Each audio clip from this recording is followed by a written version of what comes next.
Hey, what's up, church? We are live with Ron and Tyler.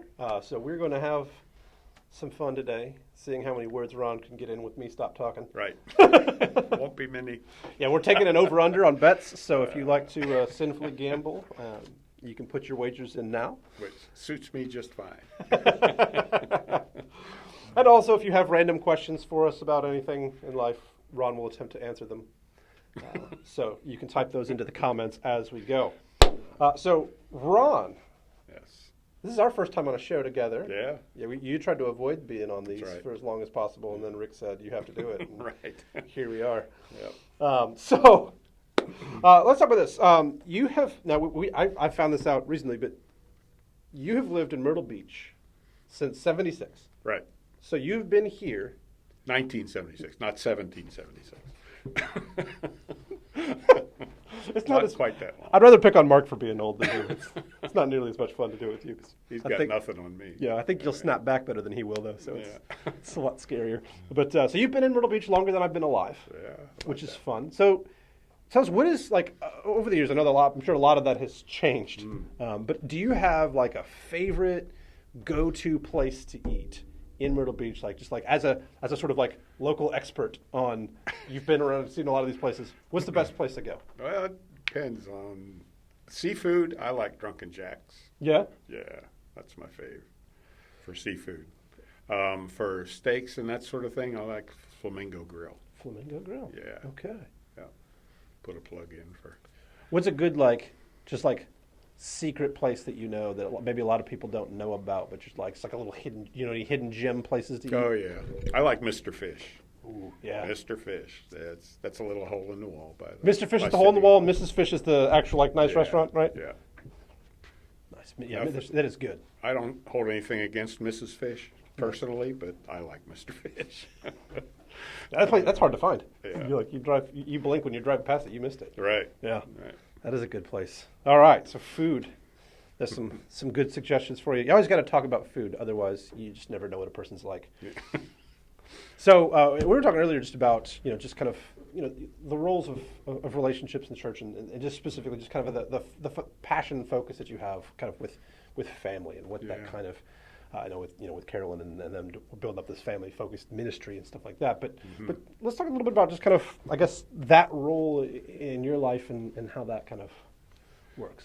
Well, I guess to start, I grew up in a family that was a bit dysfunctional, especially, my mother and father divorced when I was in the Navy, so, and that was coming for a while, but outside of that even, relatives of theirs, aunts and uncles and stuff, it was kind of discombobulated, there were divorces and that sort of thing, and for some reason I got it in my head at a young age that if I got married, it was going to be permanent. It wasn't going to be divorce, and I wasn't even a Christian at the time. Something I just saw, the effects of that on the people around them, and so I never wanted to do that.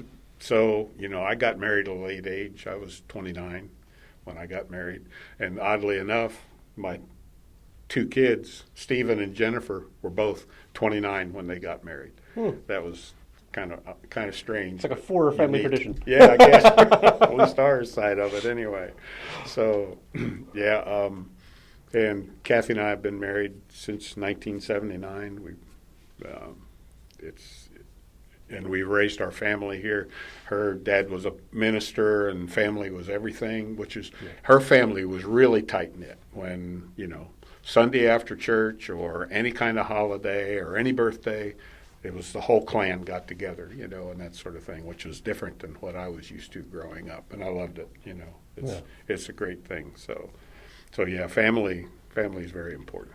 So would you say, if you kind of, not that you can always pin it down to like one thing, but a thing, like you said, your average lifespan of a relationship and a marriage at this point is like, 6 years or something like that on the high end for an average? Wow. So what would you say, if there was like one secret or tool that you would say, man, this is such an important thing outside of obviously Jesus shared faith and things like that, because those, let's just assume that we're all on that. Okay. But from your experience in your relationship, because there's been something that goes, this has been such a helpful thing for our marriage and for making a marriage that lasts, a tool of some kind. Yeah. I'd have to say find a good wife. Make good choices. I would say communication, but I'm a terrible communicator. But Kathy she doesn't let me get away with that. Yeah. She presses in, if something's odd or not right, she's not going to let it go. And, eventually I come around and we settle things, but, it's always, marriage isn't easy. It isn't easy. But it's great. And raising kids, it's not easy either, but it's just awesome. But yeah, communication, I think, and a good wife that'll keep you on task. Maybe the overall of that is making sure you find someone who compliments you in the right way. Yeah. Someone. So if you're not a heavy communicator, find someone who won't let you not communicate. Yeah. If that's good. I mean, we recognize we're opposites all the time, but it's good. I've always wondered so Erica and I are very similar in a lot of ways that lead to a lot of headbutting. Yeah. And so I've always kind of wondered, is it easier to be married to someone that's the opposite of you? Or is it easier to be married to someone who is like the same person of the other gender? Because it's like we're both strong-willed, we're both communicators, we both talk. Like it's a fight to see who's going to talk in the house. Like I'm actually the quietest one in the house right now, and anybody that's talked to me for more than 3 seconds is like, how is that possible? And now you got Rowan. Yeah, he's louder than me too.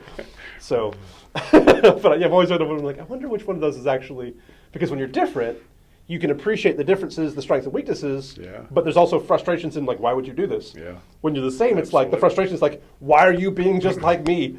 I want to be like me. Right. You're trying to take the same lane, and it's fun. Yeah. So, I'm sure either scenario, the person would like to try the other one for a while. You know? Grass is greener, kind of a thing. But absolutely. It's always fascinating to me, just the dynamics of relationships and stuff, and how they. And I think you hit the point of like, it's not easy. It's good. It's great. It's wonderful. Yeah. But part of the thing that makes it so beautiful is that it's not easy. Yeah. But it's worth it, especially the fact that you stick through it and you work through those things. Yes. Actually makes it even more beautiful. Yeah. Despite the fact that there's times where I'm sure I've given her plenty of reasons to want to smother me with a pillow. Right. I've met me. I know that there's You've probably given people around here reasons to do that. on a daily basis.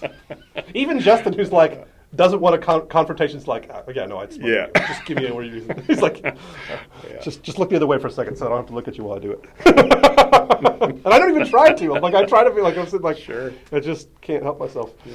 You're just blessed in that way. Yeah. It's hard being like, you see the glowing red button, and you're just like, I push it. That's what I do. Yeah. And a lot of people don't seem to enjoy that. So, but that's fun. All right, so with that, you've been. So when did you?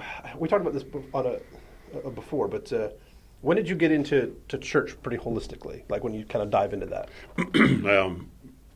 It was after I moved here. Okay. I mean, actually, I say I was saved in a little Baptist church in Orville, Ohio. I was dating a girl at the time that kind of drew me that way, And one Sunday night, the preacher was pointing his finger right at me and talking to me, and I went forward, But after I fell away, I mean, totally, when I went in the Navy and the whole drug scene, and it was readily available and all that, and then when I got out of the Navy, I was into drugs and the rock and roll scene and playing nightclubs and stuff like that.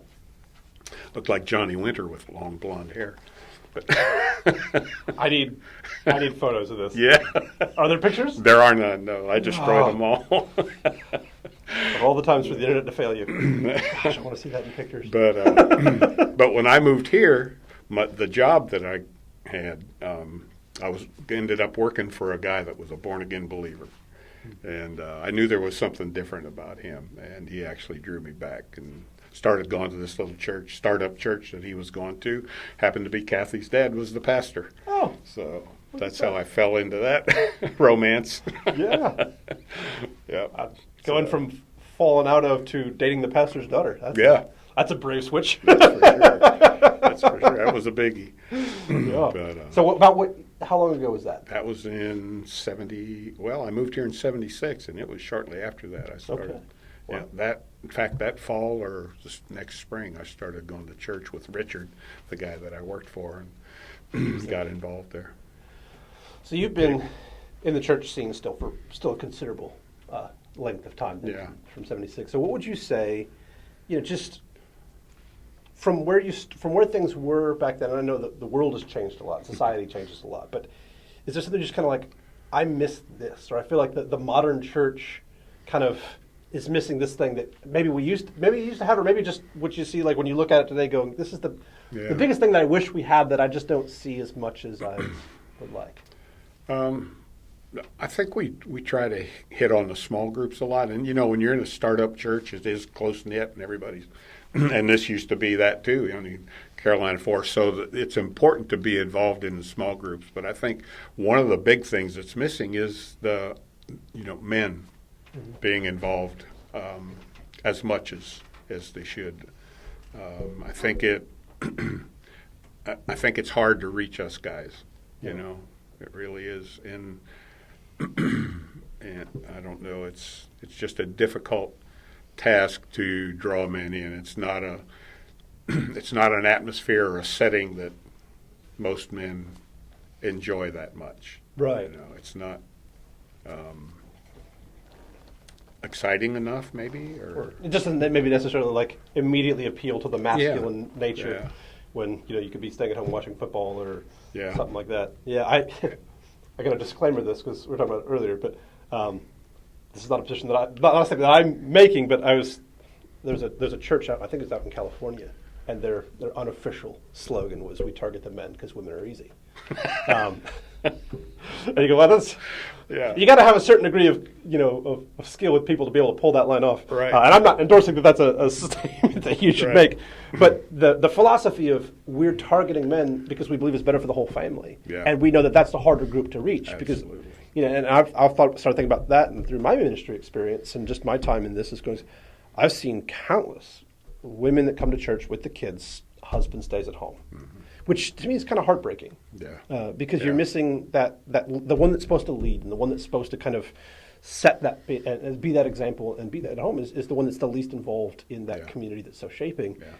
Yeah. And so but I can't even, I've maybe met 2 or 3 times where I've seen the guy come without the wife. Yeah. And that was, and that was kind of their methodology was, if you get the man, you get the whole family.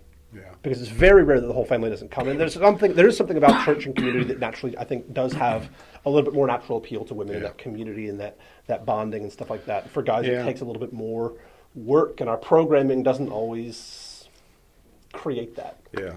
So I heard a guy talking one time, and he was trying to relate to starting at a younger age for the boys, to get them into more masculine things and stuff. And he says it's hard to get them, and he was talking about youth meetings and stuff and young kids, and he said you stick a few boys in a dark room with a bunch of girls and sing love songs to a guy, and worship, and that kind of stuff, and it's just kind of, and he was making the point that we need more masculine things for the guys to do, even at a young age. Right, and more challenge, more like even sometimes the way, because and I don't agree, but I've heard the pastors that actually do it, and the way they talk about grace sounds so flowery and so soft. And goes, no, grace is powerful and strong. Yes. It has a softness, but if you only emphasize the softness, it can create a little bit of that disconnect. And so I see that. Just 1 Corinthians 16:13 says, "Be strong, be courageous, and act like men." Mm-hmm. It says, and the next line is, "Do it in love." Yeah. So there's a balance there. You got to be strong and be courageous and act like men. So there is a way to act like a man, but you got to love. You've got to do it with love. Yeah, I think that's, to me, I guess that's the biggest component. So when you look through in Ephesians 2, what it tells men to do for their wives is to love them. Yep. And that's that biggest component. Is it's so easy for us to get lost in that, because the real challenge here is to be a strong man is to be a man that loves strongly. Yeah. And that cares for and provides for and takes care of and does all those things. And that's not in any way to negate or to neglect or to diminish the woman by any means. No. And that's the part that a lot of times I think it's so hard to talk about because there's a group that pushes that too far. He goes, no, we're not devaluing this. We're saying we need to do better at this. Yeah. That men need to be better at being godly men who love their wives well. Yeah. And in that, the whole family prospers and the whole family benefits. And I think that's really good. I think one of those things that I get really interested in, especially just because I know, like, putting together the groups and things like that. There's the biggest thing that people seem to want is I want to be around a bunch of people that are like me. Yeah. And I've tried to kind of fight that as much as I can, but there's only so much success you can really have with it. Yeah. Because I'm like, man, if I stick a bunch of 20-year-old guys together, they're going to talk about sports and video games. If I stick a group of people that have nothing in common but Jesus together, they're going to talk about Jesus. And I would rather that happen. Right. But the part that, so in Matthew 11, 29 and 30, Jesus says, come to me, all you who are weary and heavy burden, and I will give you rest. Take my yoke upon you and learn from me. For I'm gentle and humble in heart, and you'll find rest for your souls. And so Jesus is calls us to take his yoke. And then when you look at that, what they would do at that time in history, when they would yoke an ox, they would stick an older, more experienced ox with a new ox that they were training, so that by being yoked together, by being bounded together, so they had to move together, the young ox would learn how to respond to the commands of the master, would learn what behavior was expected and how to behave from the ox that knew what they were doing, from had that experience. Yeah. And that was how they trained them.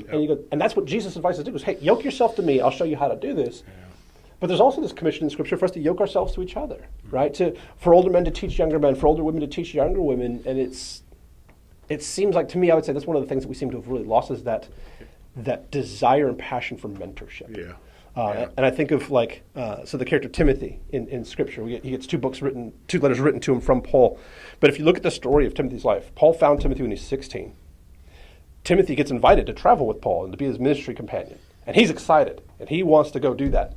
And basically the next town that they get to a hard church, Paul sets things up and then leaves Timothy in charge of it. And so Timothy never really gets to spend that time with Paul. And you can feel it's like it almost comes throughout in the letters. He's just like, can I just sit with you and learn from you? Yeah. And he's just like, no, I need you to go here. Yeah. And so he wants to be trained and wants to be kind of that poured into, and doesn't have as much of that opportunity as he'd like because the needs of the ministry were greater. And I want to see more of that heart, of people going of people going, I want someone to mentor me. I want to be intentional about, building a relationship with someone who's not like me, who I can sit down with and have coffee, or sit down with and grab a meal, once a month and just learn from, because you can learn together, right? It's not just like, hey, I'm going to sit there and you're going to tell me what I need to know. Yeah. But there's something really rich, I think, because Mark and I have talked about that, where it's like what the youth can bring in is a lot of passion and energy, and a new perspective that can really be. It can keep as you go, because sometimes what you see with the older, you can get kind of stuck in the thinking, and so it kind of keeps things fresh and kind of keeps, the way he says it keeps me young. Yeah. But then what he brings is this whole perspective unlike anything that I've known, and just a wisdom of things in a, what life was like before technology and all that. Because he was, he was around before they invented technology. Yeah. I think they were starting on the wheel when he was around. Right. That benefit is such a cool thing that I think would be so great, to see the church really intentional about that, of going, everybody should have a mentor and a mentee. Yeah. If you're older in the church, you need to find someone to pour what you've learned into and have a relationship with. And if you're younger, you need to be seeking out and just kind of pairing up, and doing that. Yeah. And it's another thing. It's kind of like we were talking about marriage. It's not going to be easy because it takes a while to establish that relationship, to even gain the trust of a person to be able to share those things. It's a time. Yeah. It takes time and sacrifice and commitment. Absolutely. But and that's just, it seems like that's the thing, one of those things that we've lost in our modern go, be fast, do a bunch of different things. Oh, yeah. It's like, maybe we can just sit down and soak in and learn some of the wisdom of those who came before us, and share, how we see things differently, because we all got here on the shoulders of someone else, and we've all, and so learning from that and building off of that, at least, we can avoid making the same mistakes. Yeah. My father-in-law he's the one that really, I say I cut my spiritual teeth under his ministry, because he was a good one for the word, and that helped me a lot through times. Yeah. Yeah. So we need to pass that on for sure. Right. That's the legacy component of leaving behind in that of spiritual children and stuff. And so, yeah, I think it'd be kind of be an interesting thing to see, and just trying to figure out, how do we make that sort of work. Yeah. Or anything else you want to talk about? No, I think I like I like where you're going with that. Hopefully that can get something. Well, speaking of the last thing we'll talk about, speaking of the house, and we talked about this a little bit live with Mark last week, and then we sent out an email for it this week. So if you are subscribing to our email blasts, then you will have seen a preview for this. But we are getting ready to launch on the 23rd of October our new digital series, How to Neighbor. Oh, yeah. Which is, it's a big house series. And that's one of those things that I really want to spend a lot more active time focusing on, is not just the what, but the how. And it's a series designed to help us better learn how to love people who are different than us and who've had different life experiences. And so we'll be launching that. That's next Friday. Great. Yeah. So we're really excited about that. Phase 1, there'll be a lot more that comes out with it beyond that, but that was our starting point. So that'll launch next Friday. So looking forward to it. Yeah, be sure to check that out when it comes in, and that'll be really cool. Hopefully a really growing and impacting thing for our church. Good. All right. Well, thank you for joining us. Yep. Thank you. Ron, thanks for joining us, guys. Have a good weekend.